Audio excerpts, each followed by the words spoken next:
oduu ammi Tiraambii carraa dhugaa nageenya Gaazaatiif laaleetii jira akka Haamaasii fi Israa'el walitti deebi'anii dubbii namaan jechuudhaan dubbatee jira arraan tana. Kanatti aansuudhaan jiilli daldaltoota Suudii Paakistaan daawwachuudhaaf carraa misoomaa hedduu walitti hidhata cimsuu akka ijaaruu deeman dubbataniiti jiran.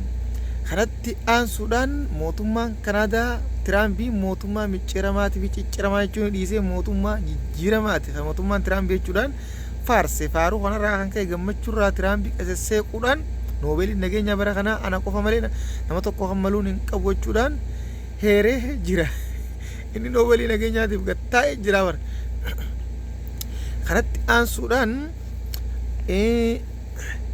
Iiraan gaazii uumamarraa biliyoonaan osoo hin taane tiriliyoona 10 argatteeti jirti. Osoo mootummaan jechuudha Ameerikaatii fi Israa'el waliin ta'uudhaan qoqqobbii dinagdee Iraan irra kaanii isin ammoo haalaan guddachaa jirti.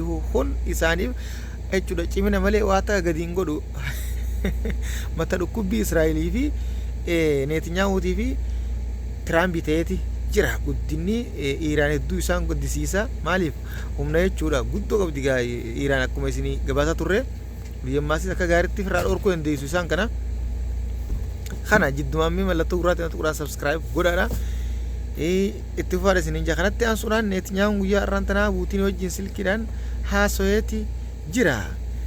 Kanatti aansuudhaan qaamaan Suudi Arabiyaatti jechuudha akka ibsi bahee jirutti guyyaa muraasaatu hafe. Kanaaf hayyama tolfadhaa dafaadhaa yeroo kana fayyadamaa jechuudhaan hayyee dabarsanii jiran. Kana booda guyyaan biraanii kan namaaf hin kennamuuf hin beekne garuu kan namuu ni mala. Maaliif jennaani mootummaan Suudiitis maallaqa baree jira waan ta'eef yeroodhaaf akka namni dafee tolfatuu fi hawwanna ta'e akkuma godhuuf itti fufsiisuudhaaf namni dafee haa tolfatuuf godhe malee cufee ittiin fufsiisuu jechuudha cufinsaan. Kanaaf inshaallah warri maallaqa qabdanis tolfadhaadha. Kunis isinii umaatii miti isinii jechuu barbaanna. Kanatti aansuudhaan mootummaan Soomaaliyaa afaan Siwaayilii biyyattii keessatti baratamee babal'atee bakka wal ga'uu qaba jechuudhaan dubbate. Inumaa afaan Siwaayilii akka afaan federaalatti ilaaluudhaaf booddee waan hin oolle waan ta'eef afaan kun afaan waldaa gaanfa Afrikaati waan ta'eef itti fufuu qabaa jechuu baratamuu qaba jechuudhaan ayya dabarseeti jira.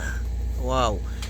Afaan hundi baratamuun baay'ee gaariidha. Nama gammachiisa. Kunis kanatti aansuudhaan Dr. Abiyyiin guyyaa irraan tanaa miidiyaa miidiyaa haariyaa Plus of Africa jiru eebisee jira. Yeroo jalqabaatiif kun qabeenya uumamaatii fi qabeenya Afrikaatii fi guddina Afrikaatii mul'ata Afrikaati kan agarsiisu jechuudhaan miidiyaa kanarratti haasaa taasiseeti jira. Waaw! Dr. Abiyyiin osuma jiru waa hunda hojumaan dirqumaan hojjetee hojjetaan silaa'uu beekee haasawaa fi oduudha akkasuma ulee isa tumtu sin dhaga'u gufuu karra teessu sin dhaga'u mul'ata agarsiisee dirqi nama if jaalachisa hojjetaa jira dhugatti. Kanatti aansuudhaan humna waraanaa ammayyaawaa guddaa cimaa olaantummaa Itiyoo kabachiisuu danda'u ijaarree jirraa jee qondaalli bilxiginnaa kan paappaa tokko guyyaa irraan tanaa haasaa taasiseen. Waaw! Ammaasis kallattiin asabitti achi qajeeluun isaanii waan hafa hin qabne ulaa galaanaa qofa hafee jechuudha. Kana booda ammoo keessoon biyyattii nageenyaas hin qabdu wal dhabdeen hedduu jirti. Kutaalee naannoo Somaalee keessattuu Oromiyaa hedduu irraa jirti. Gara midhagaa tolaa kanaanis hedduunumaa aanaa tokko guutumattuu dhuunfachuudhaaf alaabaa naannoo Oromiyaa buqqisuudhaan kan Somaalii dhaabaa jirti. Yaani kun ammoo dhimma jechuudha pirezidaantii naannoo Oromiyaa laallatu. Inni qaama leenjisee jiru kana maaliif akkanatti ilaalaatu na dhibee baran nutirra pirezidaantii naannoo Oromiyaa jechuudha. Kana hojiin kana fakkaatti. Kanatti aansuudhaan mee jiddumaan subscribe godhaan isiniin jagaa jiddumaan mallattoo gurraattii tana tuquudhaan nuti dabalamaa maatii keenya ta'uun akka isin ganaa liinkiidhaan isin hin barbaachifne isin gootii. Kanaan isiniin jaa oolmaa gaazaa guyyaa irraan tanaati. Guyyaa irraan tanaa guyyaa seena qabeessa guyyaa jechuudha dhugatti akkaan jechuudha seena qabeessa. Kanatti aansuudhaan guyyaa oolmaa gaazaa mee maal fakkaata waggaa lamaan irraan tanaa guyyaa akka irraa lollee eegalee namoota meeqaatu ajjeefame yoon isin himu waggaa lamaan kana keessatti namoota 67 fi 160 ajjeefame 169 fi 679 madaaniiti 9 ammoo inumaa dhabamanii jechuudha jiraa fi duutii isaanii hin beekamne warreen fooqee labate jechuudha 9 dhugatti waan nama gaddisiisaa kanatti ammaas daa'imman 20 dubartoota 12500 ol ajjeefaman ogeessitoonni fayyaa 1670 gaazexeessonni 200 fi 54 gaazexeessonni 300 guutaa ammaasis miseensonni ittisa siviilii 140 warreen jechuudha miidhaman beelaan warri du'e immoo 460 daa'imman 154 dabalatee akkasuma 2600 fi 10 ajjeefamanii jiran dhugatti walumaa galatti namoota guddaatu ajjeefame jechuudha masgiida akkasuma gamoowwan 90 oliitu diigamee jira manneen barnootaa 165 yuunivarsiitii dabalatee kan diigamee masgiida 835 waldaa 3 fi jechuudha bakka awwaalchaa 40tu diigamee jira kana fakkaata waggaa lamaan kana keessatti guyyaa har'aan tana waggaa lamaan guutuudha kun guyyaa jechuudha kan yaadatamudha kana dhugatti waan hedduu nama gaddisiisa kanatti aansuudhaan mee jidduu namaa subscribe godhaan isiniin jagalatomaadha dhaabbanni jechuudha Global Summit Floatilla dooniiwwan hedduun ammallee imala isaanii itti fufaati jiran uggura gaazaa nama cabsanachaa jiran ammoo kanneen jechuudha hidhamanii hidhaa keessatti darramanii ba'an har'aan tana akka jechuudha ibsa miidiyaa kanneen aktivistiin Jordan tokko dhugatti haalli imala ittiin jechuudha dhufnes hedduu ulfaataa akkasuma hidhaan jechuudha Israa'eliis hedduu ulfaata cimaadha ammoo hasan caalaa obboleeyyan keenya miidhaa kanarra hamtuuti dhandhamaa jiranii kana keessa jiraachaa jiranii jechuudhaan heeree jira jechuudha miidhama uummanni gaazaa keessa jiru duguuggaan shanyii uummata gaazaa irratti gaggeeffamaa jiru kan addunyaa hundaaf ifa ta'ee mul'atee jirudha.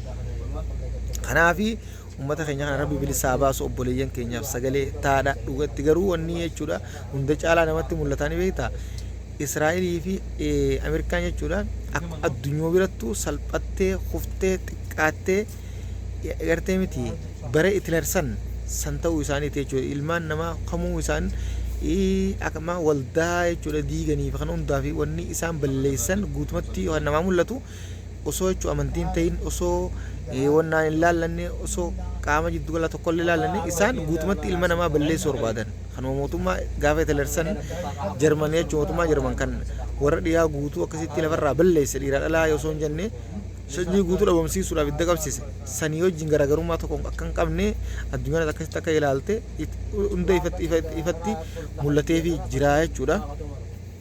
kanaaf mootummaa kana mootummaa jijjiiramaa jechuun salphinaa mitiree mootummaa micciiramaa fi cicciramaa tiraambii akkasi kanatti aansuudhaan ammoo Yaman ammaasi hanga jechuudha Falastiin bilisoomtutti abad hin dhiifnu jechuudhaan Israa'el dhaadattee jirti akkasuma addunyaan guutuun Gaazaadhaaf sagalee ta'aa jirti xiqqaa guddaadhaan dhiiraa dhalaan hawaasni bal'aan hundi sagalee ta'aa jiran kun dhugatti ta'uudhaas qaba addunyaan guutuun ta'uu qabdiif Afrikaa fi biyyoonni jiddu galaa kanneen hundi mootummaa sodaachuun qaban waan tokko sodaachuun qaban akka kiyyattee jechuudhaani sodaan namni gaafa dhalate du'eetii nama sodaachuun hin taatu ammoo uummata keenya kan guyyaa wareega kafalaa jiran kanaaf sagalee ta'uun baay'ee barbaachisaadha rabbii sanaa bilisoomsu du'aa'is godhaafiin dhaamsa kiyyaa inshaallah ammaasis gartee miti rabbii waa hunda gara gaggalchu ni bilisoomsa warreen ajjeefamanis warreen wareegamanis iree sheeduma keetti rabbii haa galmeessu warreen afaan immoo rabbii bilisa baasee bilisoomsee wala boomsee nu haa gammachiisu gammachuu isaanii olaantummaan isaanii olitti jechuudha ol ta'ee sadarkaan isaanii ol fuudhamtee addunyaa irrattis biyya isaanii akkaan fiintee addunyaa taate nu haa agarsiisuun du'aa'ii teenya yeroo hundaati kana gara biyya keetti yoo isin deebisu Dr. Abiyin gaa miidiyaa guddaa eebisuu isin gabaafnee jirra akkasuma humna guddoo jaaru isin gabaafnee jirra ammoo naannoo miidhagaa tollattee jechuudha mootummaa naannoo Somaalii alaabaa Somaalii dhaabaa jiraachuutu argamaa jira kun mootummaa dhimmiti kallattiin qaamni dhimmi ilaallatu akka furmaatti kannu itti himne jechuudha akkuma jechuudha alaabaa naannoo Oromiyaa deebi'ee ijaaru kun cuunfaa oduu guyyaa irraan tanaati oduun irraaf qabanne kana fakkaata kan biraatiin an gola deematti shar godhuunaan facaasa takkaan naafee jidduutti jechuudha mootummaan Kooriyaa kaabaa warreen jechuudha Israa'elii ta'e kan gargaarsa namoota deemu jiran amma gallakkisii saayidamee afur qabnaani namoota kana guutti akka ibboo deebise malee akka baasee gallakkisu godhe jechuudha laalmee nama sodaatu argachuun soda qaban seenaa sigalee miti namni hanga humna qabu waa hunda firraa dhorkuu danda'a jechuudha. Humniti baay'ee barbaachisaadha addunyaa kanarratti. Kan humna qabu rabbumaa waa hundaa garuu akka ilma namatti jabaachuun baay'ee barbaachisaadha. Kanaan isin jechuu barbaadee Suudiinis gaayyama itti fayyadamaa jirti tolfadhaadha warroonni torban tokko bichaaf jaanii inshallah guyyaa dabalataatti isin kanniti waa takka tun sogallee hin qabdu barbaada maaliif jennaan addunyaan namuu dinagdee la deemaa jira akkamitti biyya tana guddifnaa akkamitti galii harkannaa akkamitti hawaasa kana guutuu iddoo bashannanaa goonee jechuudha dhuunfannee galii guddaa harkannaatu addunyaa guutuu rarraasaa jira akkamitti kanarra guddadhaatu walitti haasaa jira kun kana akkasitti hubadhaa isiniin jaa galatoomaa oduulee biraatiin hanga walitti deemetti shirgoodhaan facaasaa. Assalamu alaikum warahmatullahi wabarakatuh.